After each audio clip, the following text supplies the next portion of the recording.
Assalamualaikum warahmatullahi wabarakatuh.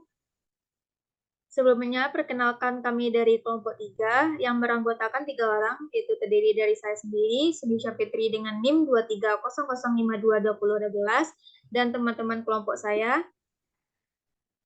Saya Anissa Salsabila dengan NIM 23005210020. Bulan Renang Sani dengan NIM 2300522050. Baiklah, di video kali ini kami akan membahas terkait sistem informasi akuntansi yang terdiri dari informasi dasar perusahaan PT Misas ini, siklus pendapatan, siklus penerimaan, siklus pengeluaran, dan siklus produksi. Sebelumnya sebelumnya ini merupakan tugas proyek akhir kami di mata kuliah Sistem Informasi Akuntansi. Tanpa berlama-lama, kami akan lanjut ke materi, yaitu terkait tentang informasi dasar perusahaan PT Mi Sashimi yang akan disampaikan oleh Nisa. Pada Nisa dipersilakan. Baik, terima kasih kepada moderator. Nah, pertama yaitu informasi dasar perusahaan. PT Mi Sashimi merupakan perusahaan yang telah lama dikenal sebagai salah satu produsen mie dan makanan alternatif terkemuka di Indonesia. Nah, fokus utama perusahaan adalah memproduksi mie kering dengan beberapa varian rasa yang terdiri dari rasa ayam pedas, bakso, rasa sosis, rasa keju, dan rasa keju pedas yang mana terdapat pada mie goreng dan mie kuahnya. Lalu selanjutnya yaitu aliran data vertikal dan horizontal perusahaan. Nah, di sini bisa dilihat ada struktur organisasi perusahaan. Data vertikalnya bisa dimulai dari direksi, manajemen umum, manajer tengah, dan supervisor. Nah, divisi-divisi ini termasuk terdapat pada aliran data horizontal yang mana ada divisi produksi, pemasaran, divisi SDM, dan keuangan. Lalu selanjutnya yaitu bahan pembuatan mie dan bumbu mie. Nah, yang pertama itu mie. Bahan-bahannya bisa dilihat dimulai dari tepung terigu, garam, telur, air, dan bahan pengawet. Lalu yang kedua bumbu mie kering. Nah, bahan-bahannya bisa dilihat seperti yang di bawah ini. Dimulai dari cabai bubuk, garam, keju bubuk, daun bawang dan wortel yang telah dikeringkan, bawang goreng, bawang merah dan bawang putih, penyedap rasa dan bahan pengawet. Lalu selanjutnya itu bumbu mie basah. Nah, tidak beda jauh dengan bumbu mie kering. Bisa dilihat seperti yang tertera di sini. Dimulai dari cabai merah, garam, kecap, sosis, saus pedas, ayam, minyak, bawang merah dan bawang putih, bakso, penyedap rasa, dan bahan pengawetannya. Baik, mungkin hanya itu yang bisa saya jelaskan. Saya kembalikan ke moderator. Baik, terima kasih pada Nisa atas penjelasannya. Mari kita lanjut ke materi selanjutnya yang akan dijelaskan oleh Ririn. Kepada Ririn dipersilakan. Baik, terima kasih kepada moderator. Selanjutnya yaitu sistem dekomposisi dan sistem interdependensi. Sistem dekomposisi, di mana terdiri dari garam pada pembuatan mie, daun bawang yang dikeringkan seperti wortel yang dikeringkan, serta bawang goreng. Dan ini terdapat pada bumbu mie kering, kecap pada bumbu mie basah, dan cabai bubuk pada bubuk mie kering. Sistem interdependensi yang terdiri dari tepung terigu, telur, air, bahan pengawet, garam, yang dimana ini terdapat pada bumbu mie kering dan juga pada bumbu basah, pada bumbu mie basah. Penyedap rasa, bawang merah dan bawang putih ini terdapat pada bumbu mie kering dan juga pada bumbu mie basah. Keju bubuk, saus pedas, cabai merah, minyak, bakso, dan ayam. Next. Selanjutnya yaitu transaksi finansial dan non-finansial. Yang dimana finansial, pembelian bahan pokok seperti tepung terigu, telur, minyak, garam, dan lain-lainnya. Promosi dengan iklan dan teknik pemasaran lainnya. Biaya angkut barang, ongkos kirim, serta hutang ke bank dalam pelaksanaan operasional perusahaan. Non-finansial, yang dimana pembuatan kontrak kerja dengan karyawan atau staf. Yang berikutnya yaitu pengaturan jadwal produksi. Yang terakhir yaitu pengelolaan bahan konsumen. Connect. Yang berikutnya yaitu interaksi antara pihak internal dan eksternal. eksternal, di mana bisnis ini menggunakan sistem pemrosesan terkomputerisasi. Sekian yang saya sampaikan, saya kembalikan kepada moderator. Baik, terima kasih pada Ririn atas penjelasannya. Materi selanjutnya yaitu di mana akan saya jelaskan sendiri, yaitu terkait dengan sistem informasi akuntansi PT Mi Sashimi. Di sini dapat kita lihat ada 8 komponen kaitannya dengan perusahaan. Yang pertama itu ada vendor, yang kedua investor, yang ketiga kreditor, yang keempat itu bank, yang kelima itu pelanggan, yang keenam karyawan, yang ketujuh manajemen, yang ke-8 yaitu badan pemerintah. Baik, di sini ada vendor, di mana perusahaan akan melakukan pesanan pembelian pada vendor, dan di mana vendor akan mengirimkan barang dan jasanya, dan serta faktur yang diberikan ke perusahaan. Setelah barang dan faktur diterima, maka perusahaan akan membayarkan terhadap barang tersebut. Kedua itu investor, yang dimana perusahaan akan memberikan laporan keuangan kepada investor, dan investor akan melihat laporan keuangan tersebut apakah dia akan menginvestasikan dananya atau tidak. Kalau iya, maka investor akan menginvestasikan dana perusahaan dan perusahaan akan memberikan dividen. Yang selanjutnya yaitu kreditor, yang dimana kreditor akan meminjam kepada perusahaan dan perusahaan akan memberikan pembayaran terhadap pinjaman tersebut serta laporan keuangannya. Yang keempat yaitu bank, yang dimana perusahaan akan melakukan deposito kepada bank dan bank akan memberikan dananya serta laporan banknya. Yang kelima yaitu pelanggan, di mana pelanggan melakukan pesanan kepada perusahaan dan disertai pembayaran terhadap barang yang dipesan. Kemudian perusahaan akan melakukan pengantaran barang dan juga fakturnya. Yang keenam yaitu karyawan, yang dimana karyawan memberikan tenaga kerjanya dan layanannya kepada perusahaan, dan perusahaan akan memberikan upah gaji kepada karyawan. Yang ketujuh yaitu manajemen, di mana manajemen akan mendapatkan laporan manajerial dan laporan keuangan dari perusahaan, dan manajemen akan memberikan anggaran dan entry akuntansi. Yang ke-8 yaitu badan pemerintah, yang dimana badan pemerintah akan memberikan regulasi dan dalam bentuk pajak, dan perusahaan akan membayar pajak dan disertai laporannya.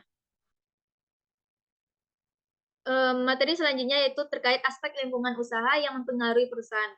Aspek lingkungan usaha ini terdapat 2. Yang pertama itu risiko internal dan kedua itu risiko eksternal. Yang pertama risiko internal. Di sini terdapat 4 bagian risiko dan juga pengendaliannya. Yang pertama itu risiko operasional, yang dimana adanya kerusakan mesin, kesalahan produksi. Maka perusahaan akan melakukan pengendaliannya seperti pemeliharaan peralatan secara rutin, meningkatkan pengawasan yang optimal dalam proses produksi. Risiko yang kedua yaitu risiko keuangan, yang dimana adanya kesalahan dalam perhitungan keuangan. Maka perusahaan akan melakukan pengendaliannya seperti menekankan kehati-hatian dalam pencatatan laporan agar tidak terjadinya kesalahan dalam pencatatan serta perhitungan laporan keuangannya. Yang risiko ketiga yaitu risiko sumber daya manusia, di mana kinerja karyawan yang rendah, adanya masalah pribadi yang mengganggu kinerja. Maka perusahaan akan melakukan pengendaliannya seperti evaluasi kinerja secara berkala, buka ruang dialog dengan menciptakan suasana yang aman bagi karyawan untuk berbagi tentang masalah yang mereka hadapi, yang dimana dialog tersebut juga akan menghindari penyalahan dan fokus pada solusi. Yang risiko keempat yaitu risiko teknologi. Risiko teknologi ini terdiri dari serangan cyber dan kerusakan sistem IT, yang dimana pengendalian yang dilakukan oleh perusahaan yaitu analisis dan investigasi, yang dimana tentunya jenis serangan yang terjadi dan disertai lacak asal-usul serangan untuk mencegah serangan serupa di masa mendatang, dan juga lakukan backup data yang terbaru agar tidak terjadinya terinfeksi. Next. Yang kedua itu risiko eksternal dan pengendaliannya. Terdapat 3 komponen. Yang pertama itu risiko pasar, yang dimana munculnya pesaing baru yang produknya sama dengan perusahaan yang produksi. Yang kedua itu risiko yang selanjutnya yaitu di mana perubahan kebijakan pemerintah yang mempengaruhi industri serta gangguan rantai pasokan. Di sini perusahaan akan melakukan pengendaliannya seperti tingkatkan kualitas produk atau kemasan untuk memberikan nilai tambah yang lebih besar, serta pemantauan terus perkembangan kebijakan pemerintah yang relevan dengan perusahaan yang sedang dijalani, dan jangan terganggu pada satu supplier sehingga perusahaan melakukan memiliki cadangan supplier agar tidak terjadinya gangguan di dalam operasional. Risiko yang kedua yaitu risiko ekonomi, yang dimana terjadinya krisis ekonomi. Selanjutnya itu terjadinya kenaikan harga bahan baku, dan di sini perusahaan melakukan pengendalian seperti mengurangi biaya operasional yang tidak perlu, serta meninjau kembali struktur biaya dan rantai pasokan. Kurangi ukuran produk tanpa mengurangi nilai yang dirasakan konsumen. Selanjutnya yaitu risiko bencana alam. Risiko bencana alam itu seperti gempa bumi atau banjir, di mana perusahaan melakukan pengendalian seperti membangun gudang penyimpanan di tempat yang lebih tinggi untuk menghindari banjir, dan selanjutnya itu melatih karyawan untuk melakukan evakuasi jika terjadinya gempa bumi. Next. Yang terakhir yaitu siklus pelaporan keuangan, yang dimana siklus pelaporan keuangan seperti biasa dapat dilihat di sini, itu di mana perusahaan akan mengumpulkan bukti transaksi seperti faktur, nota, dan dokumen lainnya, dibuatkan jurnalnya, dan lanjut ke buku besar, di mana setelah jurnal akan diposting ke buku besar. Setelah diposting ke buku besar semuanya, maka susunlah neraca saldo. Setelah neraca saldo, maka perusahaan akan melihat apakah akun-akun yang harus disesuaikan, maka buatlah jurnal penyesuaiannya. Di jurnal penyesuaian akan menerbitkan laporan keuangan seperti laporan posisi keuangan, laba rugi, arus kas, dan catatan laporan keuangan. Di akhir yaitu jurnal penutup, yang dimana berfungsi sebagai untuk menutup nominal seperti pendapatan dan beban. Dan kembali ke bukti transaksi yang seperti semula. Next. Sekian dari penjelasan saya. Kita akan lanjut ke siklus pendapatan. Kita akan lanjut ke materi selanjutnya, yaitu tentang siklus pendapatan, yang dimana ini akan disampaikan oleh Nisa. Pada Nisa, dipersilakan. Baik, terima kasih kepada moderator. Nah, selanjutnya materi selanjutnya yaitu siklus pendapatan. Yang pertama yaitu keputusan manajemen yang penting. Nah, ada beberapa pertanyaan. Pertanyaan pertama yaitu sampai sejauh mana produk dapat dan harus disesuaikan dengan kebutuhan dan keinginan pelanggan individu.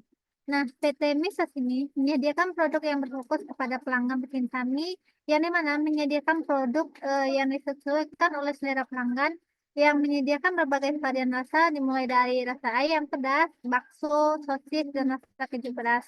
Nah, PT Misas ini menyediakan produk mie instan yang dimana mudah disajikan tanpa ribet dan proses penyajian yang simpel.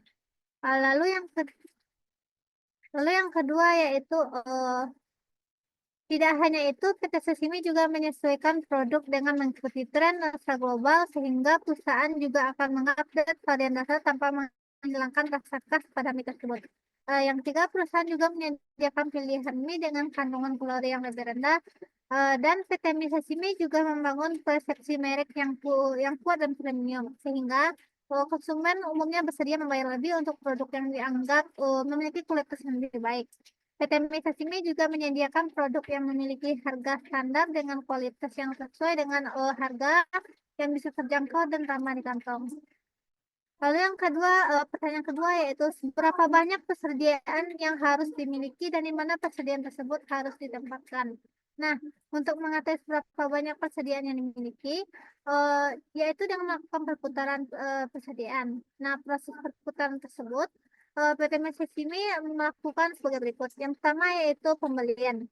Nah, PT Misasimi membeli bahan baku melalui vendor. Bahan baku yang sudah dibeli selanjutnya diproses menjadi produk jadi untuk dijual ke pelanggan. Lalu yang kedua yaitu penyimpanan. bahan baku yang diproses yang menghasilkan produk, jadi maka disimpan ke gudang. Yang tiga yaitu ketika penjualan. Nah, ketika ada permintaan dari pelanggan, barang-barang yang disimpan di gudang tersebut dijual kepada pelanggan. Lalu yang terakhir yaitu penggantian. Setelah produk terjual, PT Mesesimi akan membeli kembali bahan baku untuk diproses lagi menjadi barang jadi. Lalu selanjutnya pertanyaan ketiga yaitu bagaimana seharusnya barang dagang dikirim ke pelanggan? Haruskah perusahaan menjalankan fungsi pengiriman sendiri atau mengalihdayakan dengan kata lain bahasanya outsourcing ke pihak ketiga yang berspesialis dalam bidang logistik? Nah, jawabannya yaitu PT Sesimi menjalankan fungsi pengantar sendiri. Dengan itu, maka perusahaan dapat mengontrol secara penuh atas proses pengiriman. Nah, dengan menjalankan fungsi pengantar sendiri sehingga biaya dapat lebih efisien dalam jangka panjang. Akibatnya biaya pengiriman bisa lebih rendah jika volume pengiriman besar serta kualitas layanan yang lebih terjamin. Baik, mungkin hanya itu yang bisa saya jelaskan. Saya kembalikan ke moderator. Baik, terima kasih pada Nisa atas penjelasannya. Materi selanjutnya akan dijelaskan oleh Ririn. Kepada Ririn, dipersilakan. Baik, terima kasih kepada moderator. Pertanyaan yang berikutnya yaitu berapakah harga optimal untuk setiap produk atau jasa?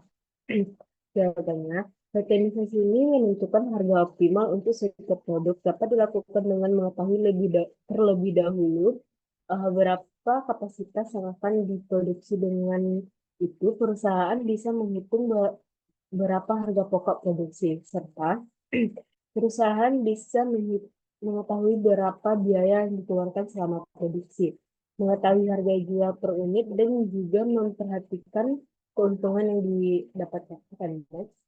Pertanyaan nomor 5 yaitu, haruskah kredit diperpanjang untuk pelanggan? Jika demikian, persyaratan kredit apa yang seharusnya ditawarkan?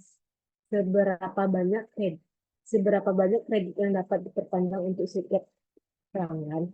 Jawabannya yaitu, kami sendiri PT Misses ini mempertimbangkan kredit diperpanjang atau tidaknya, yaitu dengan melihat histori piutang pelanggan.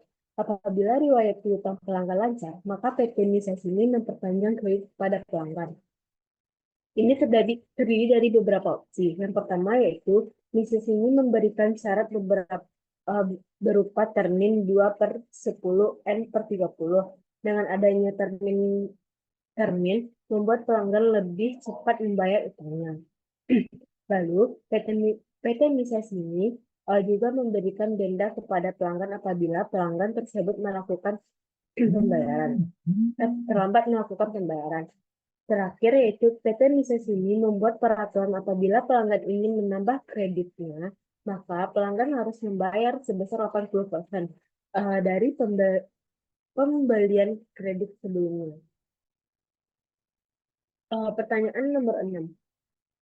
Bagaimana pembayaran pelanggan dapat diproses untuk memaksimalkan arus kas? Jawabannya yaitu, untuk memaksimalkan arus kas, PT Misses ini menggunakan beberapa metode pembayaran, yaitu terdiri dari cash, transfer bank, e-wallet seperti Dana, OVO, kartu kredit, atau debit. Dengan adanya beberapa alternatif pembayaran hingga mempermudah dan mempercepat proses pembayaran oleh pelanggan. Sekian dari saya kembalikan kepada moderator. Baik, terima kasih pada Ririn atas penjelasannya. Kita lanjut ke bagian selanjutnya, yang dimana akan saya jelaskan sendiri, yaitu terkait dengan flowchart. Baik, di sini dapat kita lihat ada 5 komponen, yaitu terdiri dari pelanggan, divisi pemasaran, gudang, bagian pengiriman, dan kasir. Di sini kita mulai dari pelanggan. Pelanggan melakukan pemesanan dengan komputerisasi, maka pelanggan itu menerbitkan sendiri daftar pesanannya, dan daftar pesanan tersebut akan diberikan kepada divisi pemasaran.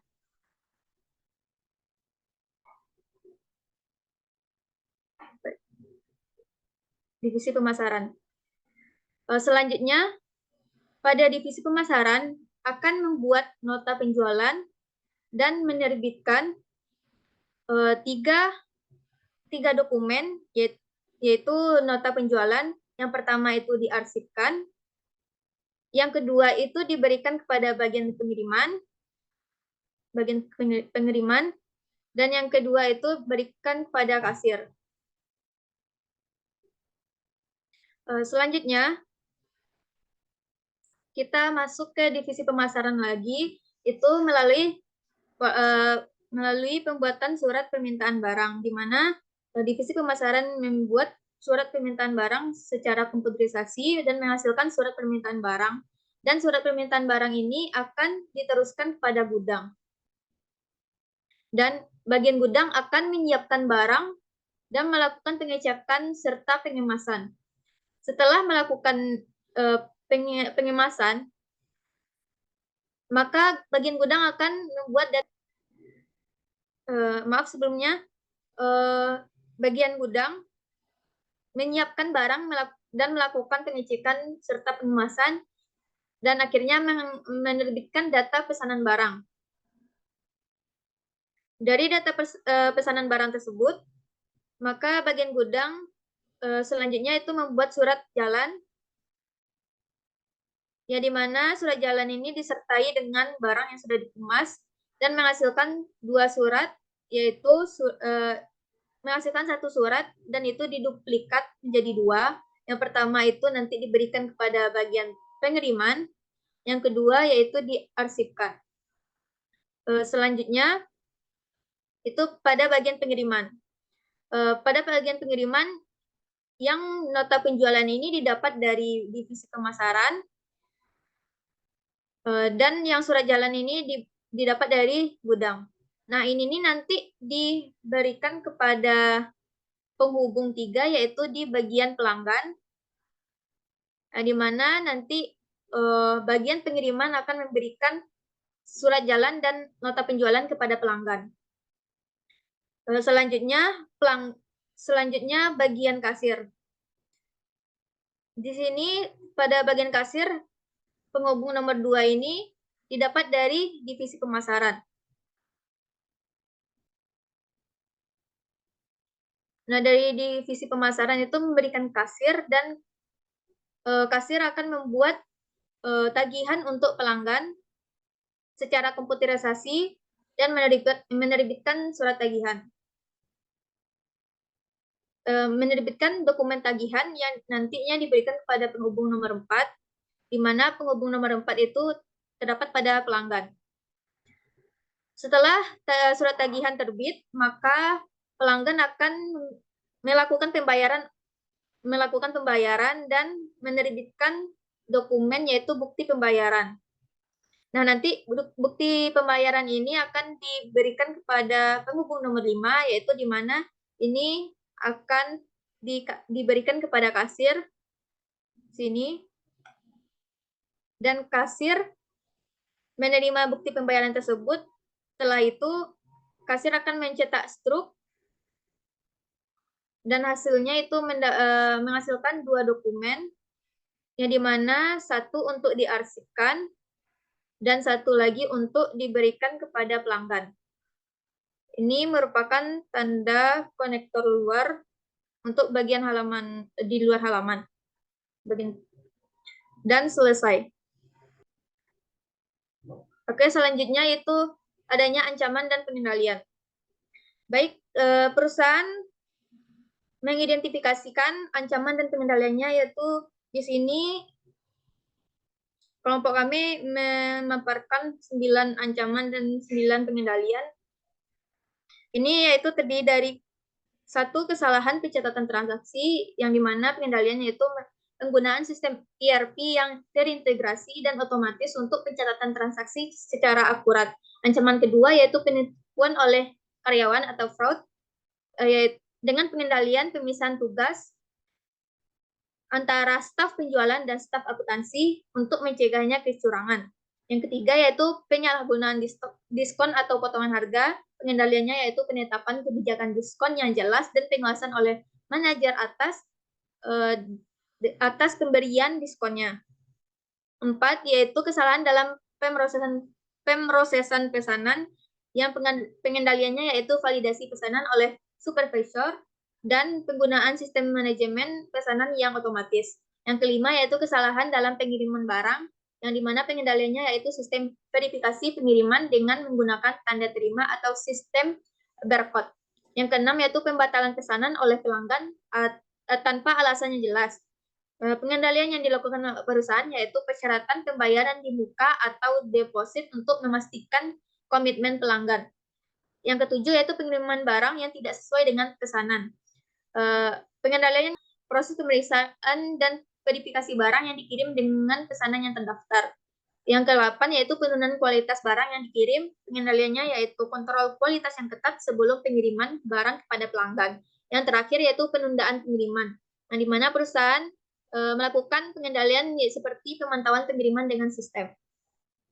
Sekian dari siklus penerimaan, maka kita akan lanjut ke bagian siklus pengeluaran, yang dimana siklus pengeluaran ini materi pertama akan disampaikan oleh Ririn. Kepada Ririn, dipersilakan. Terima kasih kepada moderator.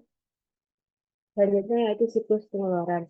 Yang pertama yaitu bagian A, manajemen harus membuat keputusan penting sebagai berikut. Pertanyaan pertama, berapakah tingkat optimal persediaan dan perlengkapan yang harus dimiliki? Jawabannya yaitu persediaan optimal adalah tingkat stok pada perusahaan memiliki persediaan yang tepat untuk memenuhi permintaan pelanggan terhadap menyimpan stok berlebih. Untuk mendapatkan persediaan yang optimal, maka PT Misasini menggunakan metode just in time dengan tujuan meningkatkan efisiensi produksi, mengurangi biaya kerusakan barang karena kelebihan persediaan, dan meningkatkan kualitas produk. Pertanyaan nomor 2, pemasok manakah yang menyediakan kualitas dan layanan terbaik dengan harga terbaik? Jawabannya, pemasok yang memberikan kualitas dan layanan terbaik dengan harga terbaik adalah pemasok yang dapat memenuhi kebutuhan perusahaan dalam hal kualitas dan layanan. Dalam siklus pengeluaran, pertukaran informasi utama dengan pemasok barang atau vendor sangat penting. Tujuan utama perusahaan dalam memilih vendor yang tepat yaitu supaya dapat meminimalkan biaya total dalam memperoleh dan memelihara persediaan, perlengkapan, dan layanan yang dibutuhkan perusahaan. Pertanyaan nomor 3, bagaimana perusahaan dapat mengonsolidasikan pembelian antar unit untuk mendapatkan harga optimal? Di sini ada beberapa bagian. Yang pertama yaitu perusahaan membuat tim yang khusus untuk mengelola seluruh proses dan pembelian terkonsolidasi. Yang berikutnya yaitu Lanjut aja sampai dia mati. Aman kok, 9 menit lagi nih. berarti aku lanjut nomor 3 kan? Pertanyaan berikutnya yaitu bagaimana perusahaan dapat mengonsolidasikan pembelian antar unit untuk mendapatkan harga optimal? Jawabannya yaitu ada beberapa bagian. Yang pertama, perusahaan membuat tim khusus untuk mengelola seluruh proses pembelian terkonsolidasi. Berikut yaitu negosiasi dengan pemasok. Dengan menggabungkan kebutuhan semua bahan, perusahaan dapat menawarkan volume pembelian yang lebih besar kepada pemasok. Dengan ini, perusahaan dapat untuk bernegosiasi mendapatkan diskon harga, syarat pembayaran yang lebih baik, dan layanan tambahan. Berikutnya yaitu mengidentifikasi kebutuhan yang sama. Lakukan analisis menyeluruh terhadap data pembelian dari semua bahan untuk mengidentifikasi barang dan jasa yang sering dibeli dan memiliki spesifikasi yang serupa. Setelah itu, kelompokkan Kebutuhan-kebutuhan tersebut menjadi beberapa kategori besar lalu bandingkan penawaran dari beberapa pemasok untuk mendapat harga terbaik. Yang terakhir yaitu membuat kontrak jangka panjang. Setelah melakukan penganalisan dan menemukan pemasok yang tepat, buat kontrak jangka panjang dengan pemasok untuk mendapatkan harga yang lebih baik dan lebih stabil. Oke, sekian dari saya. Saya kembalikan kepada moderator. Baik, terima kasih pada Ririn atas penjelasannya. Selanjutnya kita akan lanjut ke materi selanjutnya yang akan dijelaskan oleh Nisa. Kepada Nisa dipersilakan. Terima kasih kepada moderator. Selanjutnya yaitu pertanyaan keempat, bagaimana teknologi informasi TI Information Technology dapat digunakan untuk meningkatkan efisiensi dan keakuratan fungsi logistik inbound. Nah, logistik inbound adalah proses pengelolaan aliran barang, bahan, dan informasi dari pemasok hingga ke gudang atau fasilitas bisnis. Berikut beberapa cara TI dapat meningkatkan efisiensi dan keakuratan logistik inbound. Yang pertama yaitu sistem manajemen gudang atau warehouse management system atau bisa disebut dengan WMS. Nah, yang pertama yaitu PT MIS ini melacak stok secara real time sehingga mengurangi risiko kekurangan atau kelebihan stok. Lalu yang kedua yaitu memudahkan proses penerimaan barang dari vendor termasuk sertifikasi jumlah dan kualitas barang. Next, yang kedua yaitu sistem manajemen transportasi atau Transportation Management System yang bisa disingkat dengan TMS. Nah, caranya itu dapat membantu merencanakan rute pengiriman yang paling efisien. Lalu yang kedua, memungkinkan perusahaan untuk melacak pengiriman secara real time sehingga dapat memberikan informasi yang akurat kepada pelanggan. Lalu yang ketiga yaitu analisis data. Nah, pengambilan keputusan yang lebih baik seperti mengoptimalkan tingkat persediaan dan memilih pemasok yang tepat, mengidentifikasi tren dalam permintaan pelanggan sehingga perusahaan dapat menyesuaikan strategi pemasok. Lanjut yang pertanyaan kelima yaitu bagaimana perusahaan dapat memelihara kas yang cukup untuk memanfaatkan setiap diskon yang ditawarkan oleh pemasok. Nah, ada beberapa cara. Yang pertama yaitu perencanaan keuangan yang matang. Penjelasannya yaitu buat anggaran atau dengan anggaran perusahaan bisa memprediksi kapan saja potensi surplus kas yang bisa digunakan untuk memanfaatkan diskon. Lalu yang kedua yaitu prediksi diskon. Nah, prediksi diskon ini maksudnya yaitu ikuti perkembangan penawaran diskon dari pemasok secara rutin dengan prediksi. Perusahaan bisa mengalokasikan dana yang cukup untuk memanfaatkan diskon tersebut. Lalu cara yang kedua yaitu negosiasi syarat pembayaran. Nah, perpanjangan jangka waktu pembayaran yang dimaksud adalah jika memungkinkan negosiasikan dengan pemasok untuk memperpanjang jangka waktu pembayaran. Ini memberikan fleksibilitas dalam mengelola arus kas. Next, yang ketiga yaitu manajemen utang yang baik. Utang jangka pendek yaitu hindari terlalu banyak utang jangka pendek yang memiliki bunga tinggi. Lalu yang terakhir yaitu optimasi persediaan barang. Yang pertama yaitu hindari overstock. Terlalu banyak persediaan akan mengikat dana. Lakukan perhitungan yang cermat untuk menentukan jumlah persediaan yang optimal. Lalu yang terakhir yaitu manfaatkan sistem PO. Gunakan sistem purchase order atau bisa disebut dengan PO untuk mengontrol pembelian dan menghindari pembelian impulsif. Lalu yang keenam, pertanyaan keenam yaitu bagaimana pembayaran ke vendor dapat dikelola untuk memaksimalkan arus kas. Nah, dengan mengoptimalkan arus kas, kita dapat menghindari keterlambatan pembayaran yang dapat merusak hubungan dengan vendor dan juga meningkatkan likuiditas perusahaan. Nah, bisa dilihat oleh saudara sekalian, berikut ini beberapa strategi yang dapat diterapkan. Terdapat ada 3 poin. Yang pertama itu negosiasi jangka waktu pembayaran, di mana mencoba untuk memperpanjang jangka waktu pembayaran dari vendor. Lalu yang kedua, evaluasi ulang kebutuhan, memastikan bahwa pesanan yang dilakukan benar-benar diperlukan dan menghindari pemesanan yang menghambat perusahaan.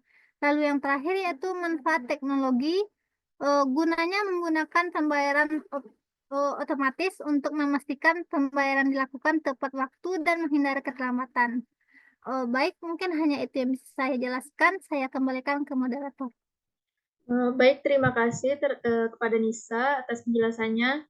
Kita akan lanjut ke pembahasan selanjutnya yang akan saya jelaskan sendiri, yaitu terkait dengan flowchart.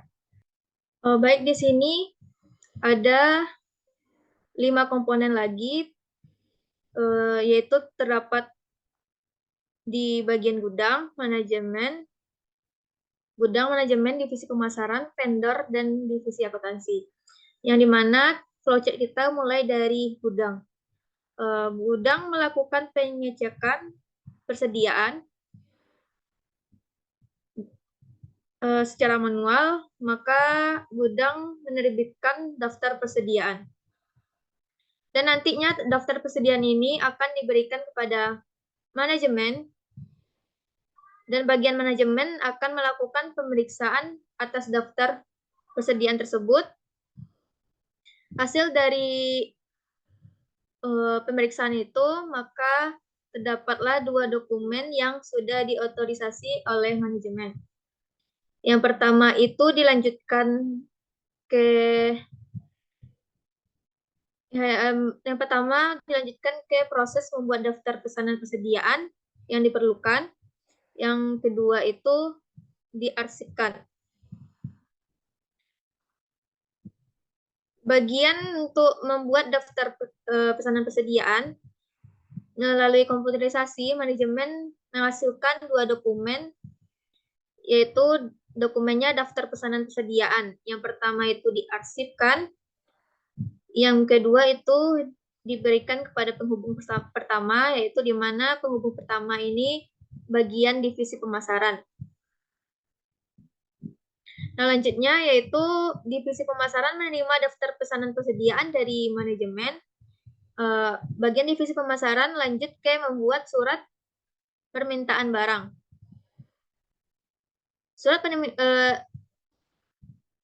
Divisi pemasaran membuat surat permintaan barang, surat pesanan barang, dan menghasilkan 2 dokumen, menghasilkan 1 dokumen yang terdiri dari menghasilkan 1 dokumen tapi diduplikat. Yang pertama untuk diberikan kepada vendor, yang kedua itu diarsipkan.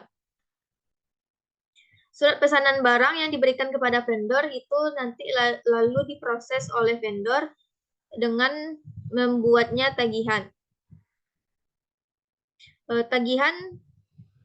Membuat tagihan oleh vendor melalui komputerisasi dan terbitlah dokumen tagihan.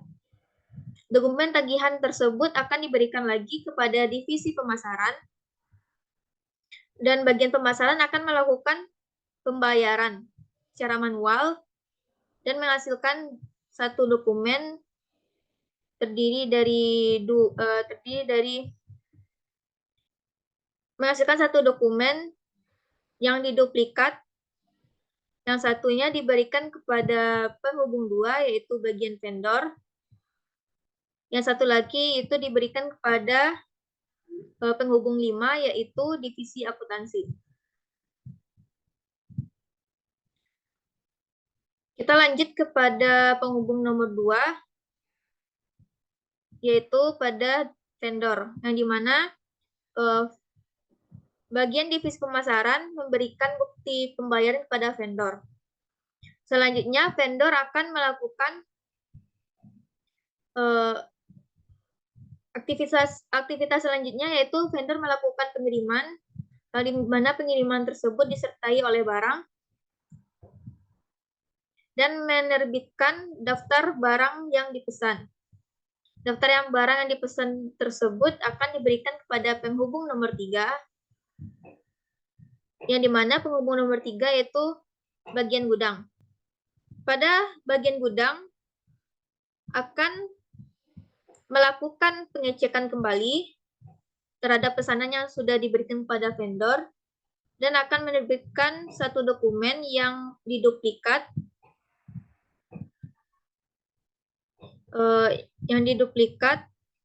yang dimana sudah diotorisasi atau sudah dicek oleh gudang, Yang pertama itu diberikan kepada penghubung nomor 4. Penghubung nomor 4 yaitu bagian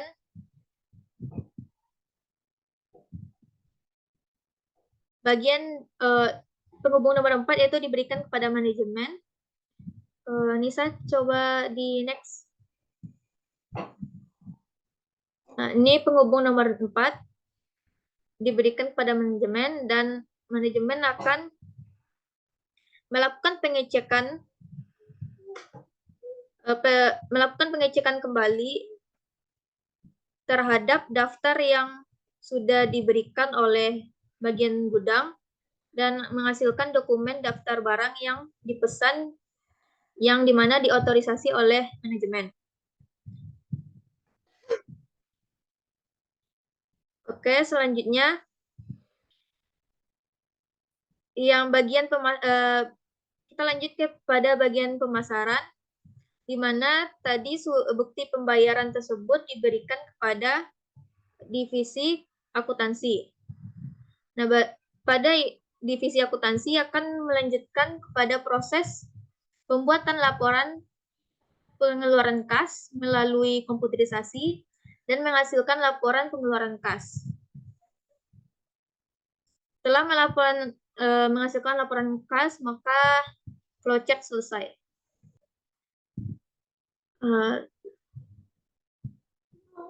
Kita akan membahas tentang ancaman dan pengendalian di bagian siklus pengeluaran. Di sini dipaparkan 10 ancaman dan pengendaliannya, yaitu yang pertama, adanya anggaran yang tidak realistis. Pengendalian yang dilakukan oleh perusahaan yaitu melakukan analisis kebutuhan dan review berkala anggaran. Yang kedua yaitu kurangnya pemantauan anggaran, yang dimana perusahaan melakukan pengendalian itu menggunakan sistem ERP untuk melacak realisasi anggaran. Yang ketiga yaitu pengeluaran tidak direncanakan. Pengendaliannya yaitu membuat proses persetujuan untuk pembelian di luar anggaran. Yang keempat, kesalahan perhitungan kebutuhan bahan baku. Pengendaliannya yaitu menggunakan data historis penjualan untuk proyeksi. Yang kelima, ketidaksesuaian anggaran dengan rencana strategis. Pengendaliannya yaitu melibatkan manajemen dalam proses penyusunan anggaran. Yang keenam yaitu kesalahan dalam pemilihan vendor, yang dimana pengendaliannya melakukan evaluasi dan audit kinerja vendor secara berkala. Yang ketujuh yaitu pemesanan ganda. Pengendaliannya yaitu sistem otomatis untuk mendeteksi pesanan yang duplikat. Yang ke-8 yaitu pemesanan tidak sesuai kebutuhan. Pengendaliannya yaitu proses verifikasi internal sebelum pembelian. Yang ke-9 yaitu harga yang tidak kompetitif. Pengendalian oleh perusahaan yaitu meminta penawaran dari beberapa vendor. Yang terakhir yaitu barang tidak tersedia tepat waktu. Pengendalian oleh perusahaan yaitu menyusun kontrak SLA atau Service Level Agreement dengan vendor. Sekian dari penjelasan tentang siklus pengeluaran. Kita akan lanjut ke siklus produksi yang dimana akan dilanjutkan oleh Nisa. Kepada Nisa dipersilakan.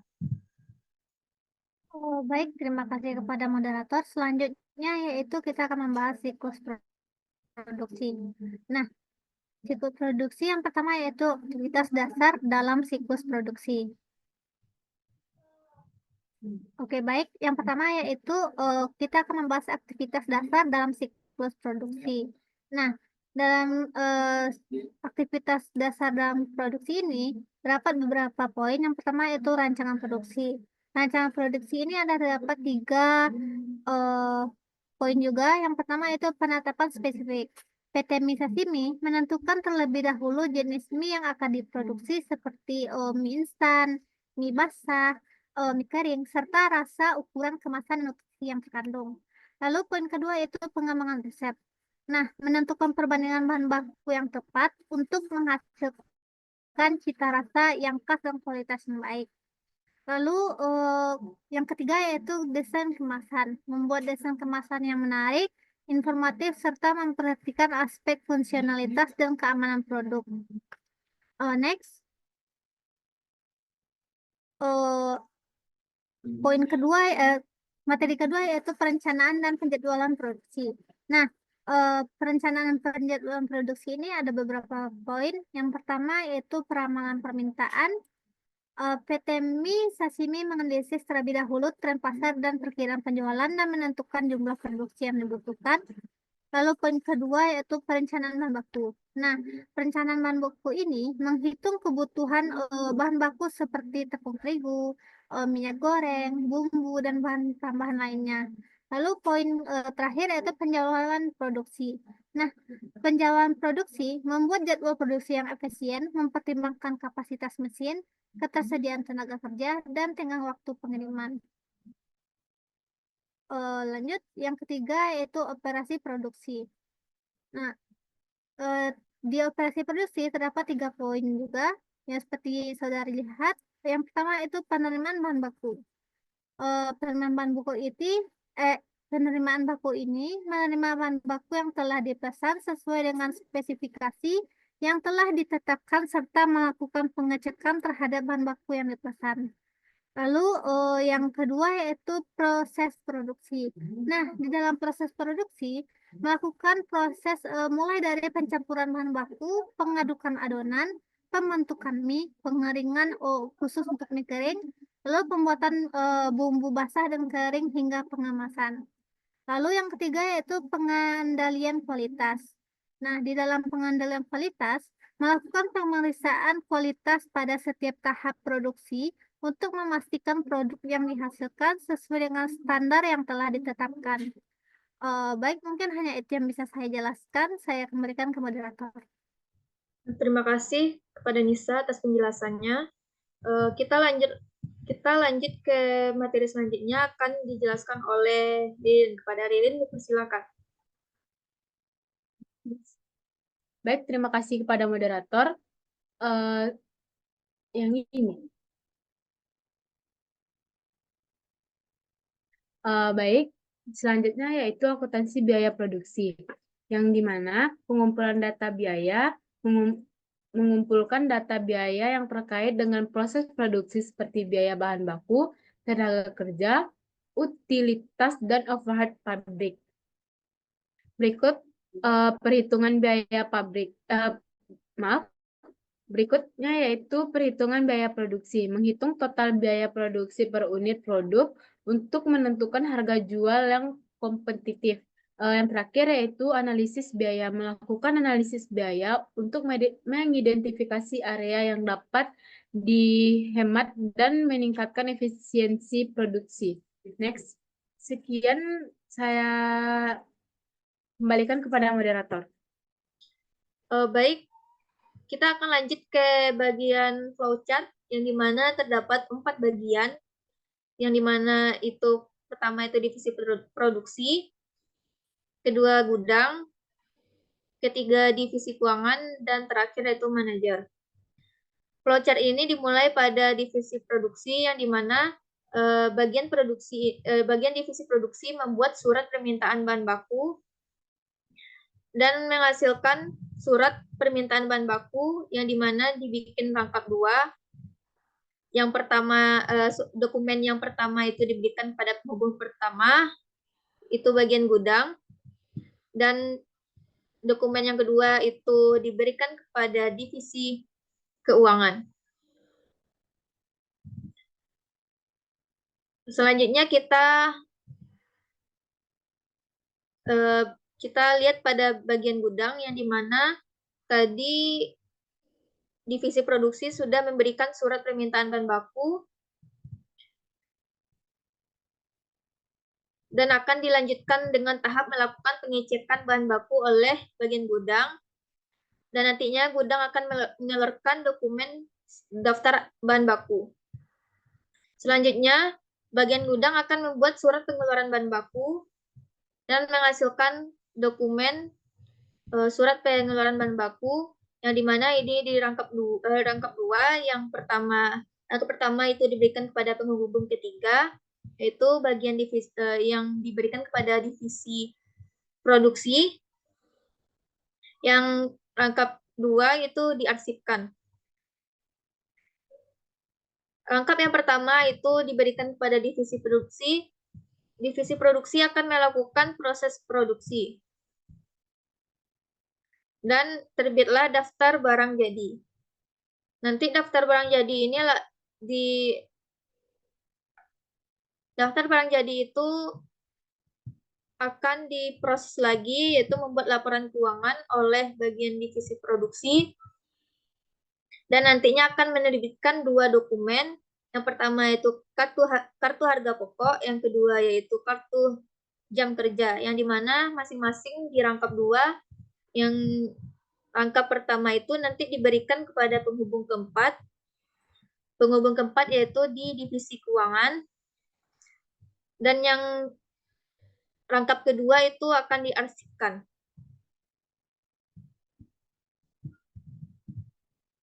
Lanjut ke bagian divisi keuangan.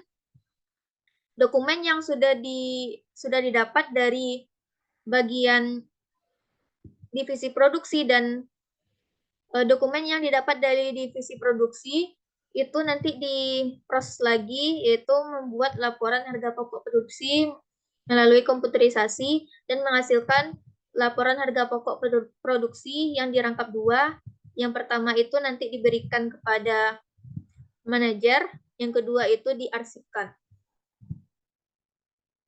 Rangkap yang pertama diberikan kepada manajer, itu akan diproses oleh manajer, yaitu dengan membuat harga jual per unit melalui komputerisasi dan menghasilkan nanti yaitu dokumen harga jual per unit di rangkap 2. Yang pertama itu nanti akan diarsip, yang kedua itu diberikan ke bagian divisi keuangan, dan divisi keuangan akan mengarsip kembali, dan tahapan flowchart ini selesai di bagian divisi keuangan. Sekian dari penjelasan saya terkait flowchart. Kita lanjut lagi ke bagian ancaman dan pengendalian, yang dimana dijelaskan oleh Ririn. Kepada Ririn, dipersilakan. Baik, saya akan menjelaskan ancaman dan pengendalian. Yang dimana di sini kami hanya menampilkan 10 ancaman dan beserta pengendaliannya. Selebihnya itu ada di dalam laporan yang kami bikin. Yang pertama yaitu bahan baku yang tidak memenuhi standar, kadar air, kadar protein, dan lain-lain, dengan mempengaruhi kualitas produk akhir. Pengendaliannya yaitu penerapan sistem pengendalian mutu yang ketat mulai dari pemilihan pemasok hingga pengujian bahan baku sebelum digunakan. Yang kedua yaitu kesalahan dalam pengaturan mesin. Pengendaliannya standabilitas prosedur operasional. Yang ketiga yaitu kerusakan mesin dengan pengendalian pemeliharaan mesin secara rutin. Yang keempat yaitu data produksi yang tidak akurat menyebabkan kesalahan dalam perencanaan produksi dan pengendalian persediaan. Pengendaliannya yaitu penggunaan sistem informasi produksi yang terintegrasi dan akurat, serta backup data secara berkala. Yang kelima yaitu kesalahan karyawan dalam proses produksi. Pengendaliannya pelatihan yang memadai. Yang keenam yaitu pencurian persediaan. Pengendaliannya yaitu kontrol akses fisik, pemesinan, tugas penitipan aset dari pencatatan dan otorisasi, penghapusan penghitungan fisik persediaan secara berkala, dan rekonsolidasi penghitungan tersebut ke yang tujuh yaitu gunakan operasional. Pengendaliannya